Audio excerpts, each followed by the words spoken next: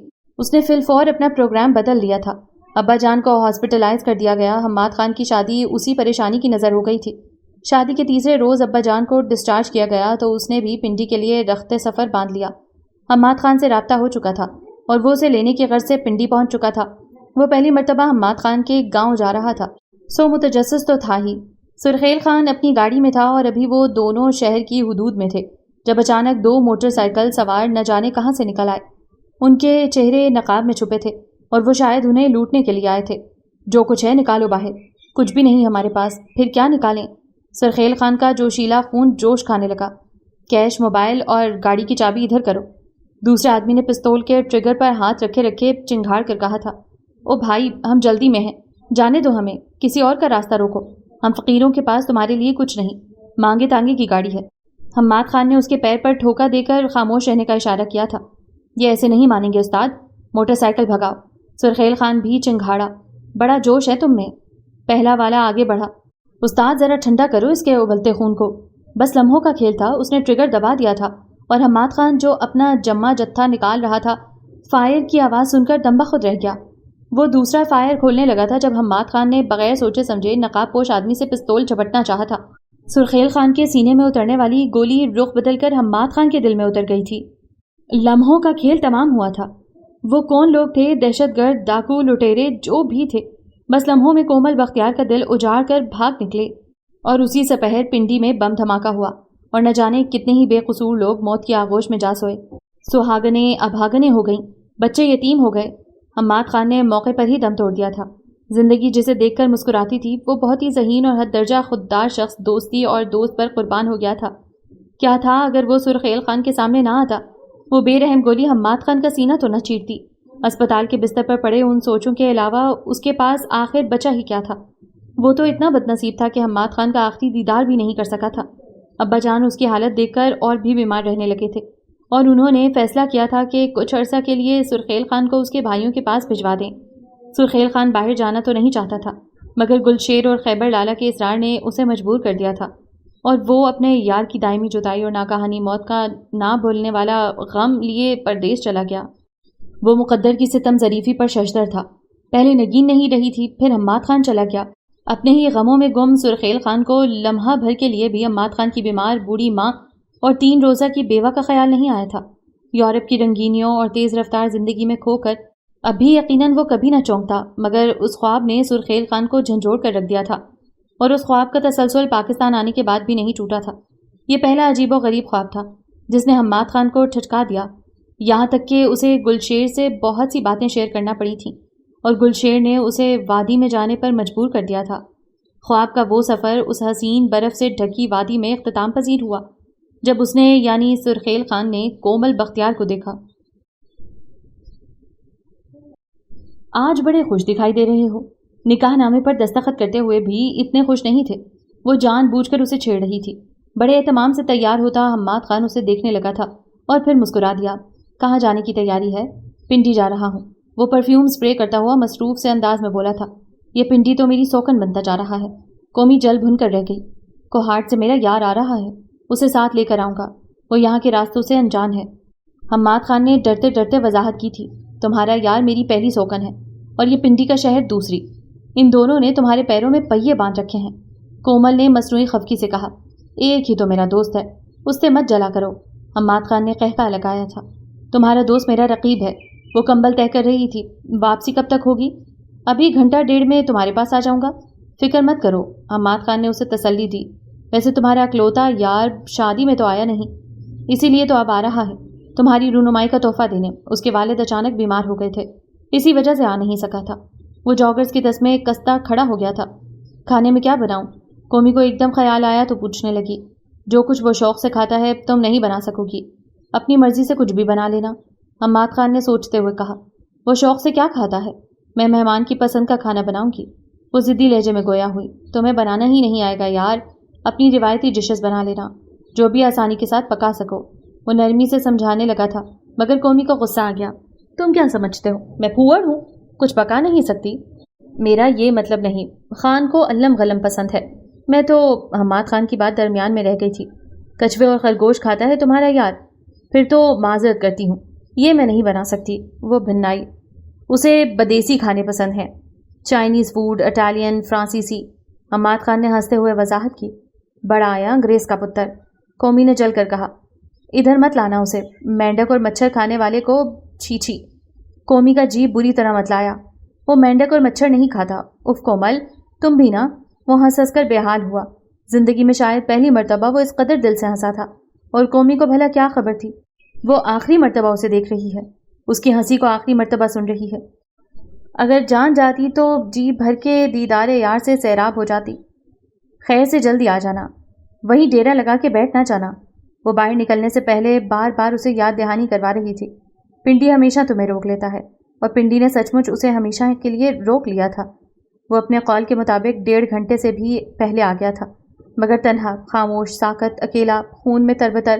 نہ جانے اس کا یار کہاں تھا جسے لینے کے لیے وہ گیا تھا، اور کومل دسترخوان پر رنگ رنگ کے کھانے سجائے اس کے انتظار میں بیٹھی تھی، اور یہ انتظار ہی رہا تھا۔ آنن فانن ہر منظر کو لال رنگ نے ڈھانپ لیا تھا۔ خالہ پچھاڑے کھا کر گر پڑی تھی، اور کومل اس کے وجود کو وقت کے اس بے رحم وار نے پتھر کر دیا تھا۔ سنگ مرمر سے تراشے اس پتھر میں جان کب پڑی تھی؟ اس وقت جب وہ اجنبی سر جھکائے بھرائی آواز میں اور نم آنکھوں سے سفید برف کو دیکھتا انکشاف کر رہا تھا، اور اس کے انکشاف نے کومل کو دنگ کر دیا تھا۔ میں حماد خان کا یار ہوں، اکلوتا یار۔ میری زندگی کو بچاتے ہوئے وہ اپنی زندگی ہار گیا تھا۔ میرا دوست مجھ پر قربان ہو گیا۔ میں بد نصیب ہوں جو اسے کندھا بھی نہ دے سکا۔ میں بے غیرت ہوں جو اس کی بوڑھی ماں اور 3 دن کی بیاہی بیوہ کو بے آسرا کر گیا۔ مڑ کر خبر بھی نہ لی، پلٹ کر پوچھا تک نہیں۔ میں مجرم ہوں تمہارا، میری وجہ سے تمہاں بھاگن ہو گئی، اور میں سرخیل دلاور خان طلبگار ہوں تمہارا۔ اگر مجھے اپنے قابل سمجھو، میں پھر سے تمہیں آباد کروں گا، شاد کروں گا، تمہیں پھر سے خوشی کے رنگ سے روشناس کرواؤں گا، تمہاری آنسوؤں میں گم ہنسی کو لوٹاؤں گا۔ میری جان پر ایک قرض دھرا ہے، یہ قرض مجھے چکانا ہے۔ تم چاہو تو ایک نئی زندگی تمہاری منتظر ہے۔ سرخیل خان کارنر ٹیبل پر سجی حماد خان کی زندگی سے بھرپور تصویر کو اٹھا کر دیکھتے ہوئے کہہ رہا تھا۔ اگر تم چاہو تو ستارے پھر سے چمکنے لگیں گے، اگر تم چاہو تو بہاریں لوٹ آئیں گی، اگر تم چاہو تو سرخیل خان جرم کے اس احساس سے بری ہو جائے گا، اگر تم چاہو تو سرخیل خان تمہیں پھر سے محبت کرنے کا سلیقہ اور طریقہ سکھا دے گا۔ اگر تم اجازت دو گی تو میں تمہارے دل کی سرزمین پر اپنی محبت کا بیج بو دوں گا۔ وہ اسے ساکت، بے دم اور گمسم کھڑا دیکھ کر رکا نہیں تھا، پلٹ گیا تھا دھیمے اور مضبوط قدموں سے۔ میں کومل بختیار ہوں، حماد خان کی بیوہ۔ بدمزاج، غسیلی، جھگڑالو بستی کے لوگ مجھے انہی القابات سے نوازتے ہیں۔ حماد خان کے جانے کے بعد میں نے خود ہی ایسا خول چڑھا لیا تھا، میں نے زندگی سے خوشی اور ہنسی کی طلب کرنا چھوڑ دی تھی۔ میری زندگی کا صرف ایک ہی مقصد تھا، پیسہ جمع کرنا، رقم جوڑنا، اور میں اس مقصد کی تکمیل کے لیے بہت مشقت کر رہی تھی۔ مجھے بستی والوں کے لیے بہت بڑا نہ سہی ایک چھوٹا سا اسپتال بنوانا تھا، اور اس کے لیے بہت وقت اور پیسے کے ساتھ ساتھ طویل انتظار کی ضرورت تھی، اور مجھے لگا تھا یہ انتظار اختتام پذیر ہو گیا ہے۔ سرخیل خان ایک نرم دل اور نیک طبیعت نوجوان، درد دل رکھنے والا ہمدرد انسان، مجھے امید تھی سرخیل خان میری مدد ضرور کرے گا، اور اسی وجہ سے میں نے اپنا رویہ بدل لیا تھا۔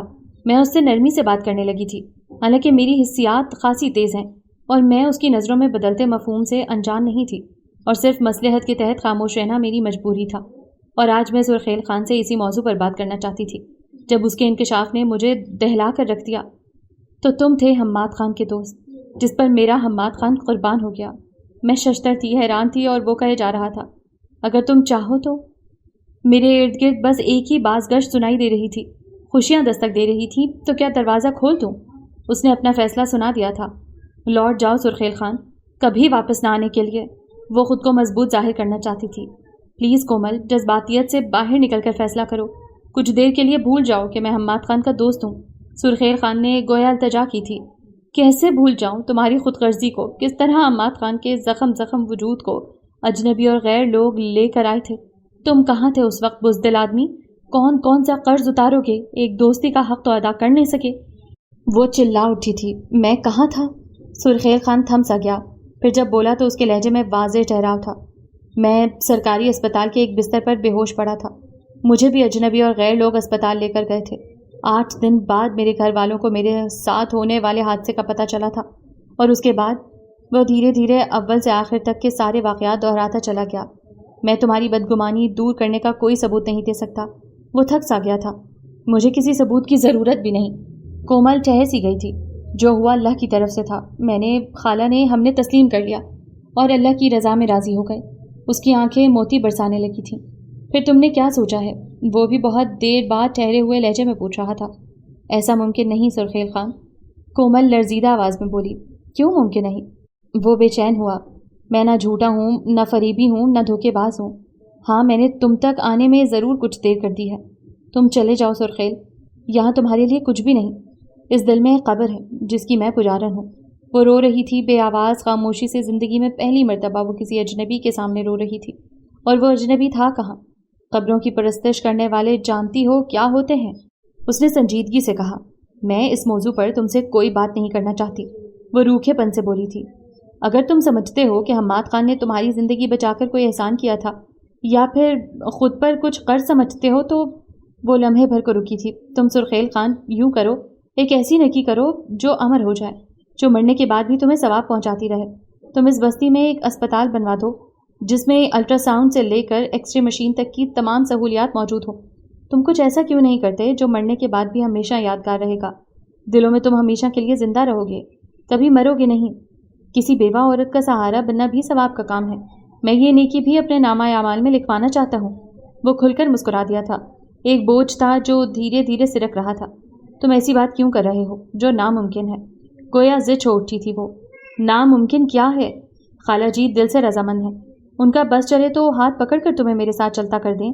بدگمانی کے بادل چھٹ رہے تھے۔ مسئلہ صاف ہو رہا تھا۔ کومل، مرنے والوں کے ساتھ مرا نہیں جا سکتا۔ زندگی رکنے کا نام نہیں، آگے بڑھنے کا نام ہے۔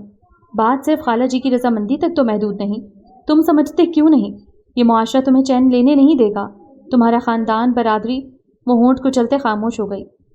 تم میں کیا کمی ہے؟ بیوہ یا مطلقہ عورت سے شادی کرنا بھی یہ معاشرہ ایک جرم ہی بنا دیتا ہے۔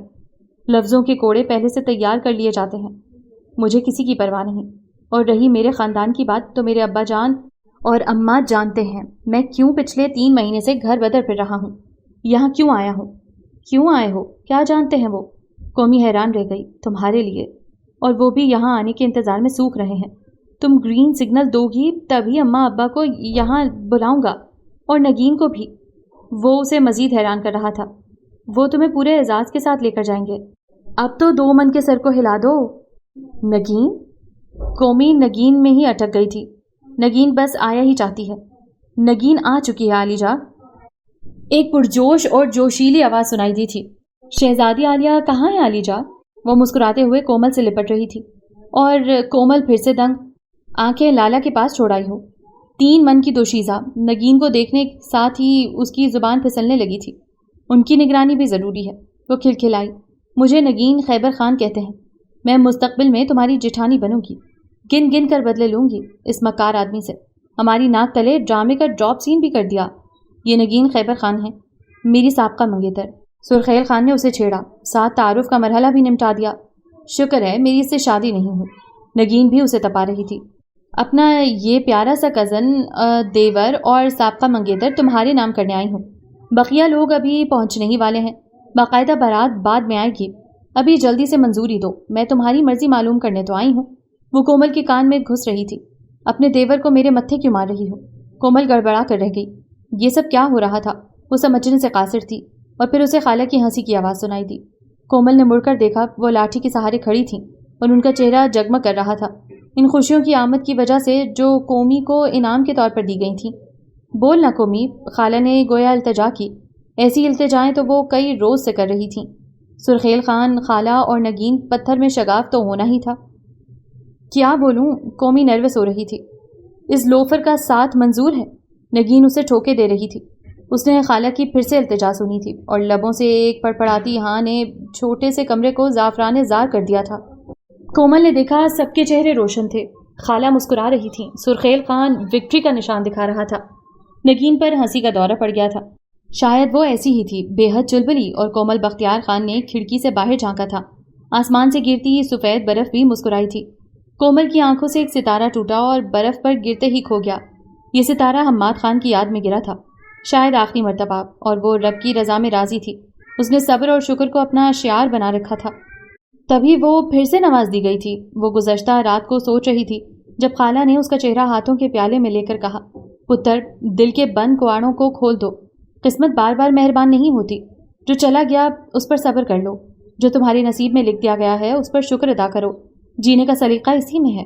اور بہت کم لوگ سرخیل خان جیسے ہوتے ہیں، رفاقت اور یاری کو نبھانے والے، اپنے گھر سے چراغ روشن کر کے راہگیر مسافروں کو راہ دکھانے والے، سچے اور خالص لوگ. سرخیل خان نے مجھے بتایا تھا وہ تمہارا طلبگار بن کر یہاں نہیں آیا تھا. وہ تو حماد خان کی ماں اور بیوہ کا کفیل بننا چاہتا تھا. خبر گیری کرنے آیا تھا. اور پھر دل پر پہرا بچھانا ممکن کہاں ہے؟ تم اسے مایوس کرو گی تو وہ لوٹ جائے گا. زندگی کے سفر میں کوئی بھی ہم سفر مل جائے گا اسے، مگر تم قومی پتر، تمہیں زندگی کے طویل سفر میں ایسا ساتھی ہرگز نہیں ملے گا جو تمہارے ساتھ بیٹھ کر حماد خان کو باتوں اور یادوں میں زندہ رکھے. میں حماد خان کو بھولنے کا حوصلہ کہاں سے لاؤں؟ وہ سسک رہی تھی. اور میں تمہیں کب مجبور کر رہا ہوں کہ اسے تم بھول جاؤ؟ سرخیل خان نہ جانے کب دریچے میں آ کھڑا ہوا تھا. تم اسے یاد کر کے رونا چاہو تو رو سکتی ہو. جب بھی دل بہت مجبور کرے تو مجھے بتانا، میں تمہیں اس کی قبر پر لے آیا کروں گا. ہم فاتحہ پڑھیں گے. اس کے اصالے ثواب کے لیے اس بستی میں اسپتال بنوائیں گے. اس گیسٹ ہاؤس کی تعمیر نو ہوگی. ہر سہولت سے مزین کیا جائے گا. اور اس گیسٹ ہاؤس میں پہلے کی طرح مزدور پیشہ لوگ آ کر قیام کریں گے. حماد خان کے ہر خواب کو سچا کروں گا. یہ میرا وعدہ رہا. وہ تمہیں خوش دیکھنا چاہتا تھا، ایک بہترین زندگی دینا چاہتا تھا. زندگی نے اسے مہلت نہیں دی. تم حماد خان کی خاطر خوش رہا کرو. اور آخری بات، تم میرے جذبات کی قدر کرو. محبت کرو یا نہ کرو، مگر میرے اس فیصلے، لگن اور جذبے کو کبھی بے مول مت کرنا کہ میں سرخیل خان ایک خواب کے توسط سے تم تک پہنچا ہوں. ہے نا عجیب بات؟ بہت سے لوگ میرے خواب کو سرے سے تسلیم ہی نہیں کرتے. ان میں خیبر لالا تھے. بہت سے لوگ میرے خواب کو ایک وہم اور خیال سمجھ کر جھٹلا دیتے تھے. اور ان میں کچھ ایسے بھی تھے جنہوں نے اسے ایک اشارہ سمجھا، اللہ کی طرف سے دیا گیا اشارہ، اور مجھے پورے دل کے ساتھ جینے کی اجازت دی. ان میں میری ماں، گلشیر اور نگین شامل ہیں. اماں نے کہا تھا جب اللہ دو لوگوں کو ملانا چاہتا ہے تو وسیلے خود بخود بنا دیتا ہے. میں نے حماد خان کی بیوہ سے نکاح کسی احسان کے بدلے نہیں کیا ہے. میرے دل نے تمہارے لیے محبت محسوس کی تھی، اور اگر تم چاہو تو اپنے دل کے بند کواڑ سرخیل خان کے لیے کھول سکتی ہو. وہ روشن آنکھوں سے دیکھتا ہوا اس کے شانوں پر ہاتھ رکھے کھڑا تھا. بولو نا، سرخیل خان کا نقش درخواست کر رہا ہے. کچھ وقت اور دن تو لگیں گے. وہ آنسو پونچھتی ہولے سے مسکرائی تھی. اس مسکراہٹ میں اقرار چھپا تھا. سرخیل خان بھی کھل کر مسکرا دیا کہ وہ بند کواڑوں کے کھلنے تک کا انتظار کر سکتا تھا. ختم شد. جی تو جناب، کیسی لگی؟ بہت مزہ آیا مجھے پڑھ کے. بہت ہی زبردست لکھی گئی کہانی تھی. آپ کو بھی یقیناً پسند آئی ہوگی. اور اب اگلی کہانی تک کے لیے اجازت دیجیے. اللہ حافظ.